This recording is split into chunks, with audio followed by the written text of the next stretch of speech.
વાત કરીએ ગીર સોમનાથની, જ્યાં વેરાવળમાં મેગા બ્લડ ડોનેશન કેમ્પનું આયોજન કરવામાં આવ્યું। કલેક્ટર, એસપી સહિત અધિકારીઓ પણ આ કેમ્પમાં જોડાયા હતા। એનસીસીના કેડેટ સહિત નાગરિકો પણ ઉત્સાહભેર ભાગ લીધો હતો।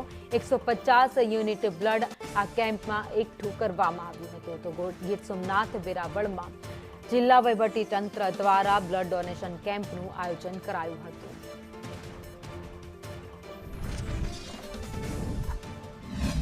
જે આપણે સરહદમાં નથી જઈ શકતા, આપણે એક હિન્દુત્વ માટે નાનું અમથું જે પણ આપણાથી થઈ શકે તો આપણે એક રક્તદાન કરીએ છીએ, જે આપણા ભાઈઓ સરહદમાં જે કરે છે, મતલબ આપણા માટે લડાઈ કરી રહ્યા છે, તો એના માટે આપણે નાનામાં નાનું કામ તો આપણે સૌ મળીને આપણે એક રક્તદાન કરી શકીએ છીએ। અહીંયા બેઠીને આપણે ભાઈઓને સુરક્ષિત કરી શકીએ છીએ। આજે આ જિલ્લામાં તંત્ર દ્વારા આપણે જે રક્તદાનનું આયોજન કરેલું છે, એમાં મેં અને મારા પતિદેવે શૈલેષ મેશ્વાળાએ રક્તદાનનું મોટું દાન કર્યું છે। એ હાલની પરિસ્થિતિ છે, એ પરિસ્થિતિમાં કોઈ પણ મેડિકલ ઇમરજન્સી ઉપસ્થિત થાય તેવા સંજોગોમાં લોહીની અછતના કારણે કોઈ આપણને વિપરીત પરિણામ ના મળે એટલા માટે આજે વેરાવળ ખાતે ગીર સોમનાથ જિલ્લામાં આપણે મહારક્તદાન શિબિર આજે યોજી છે।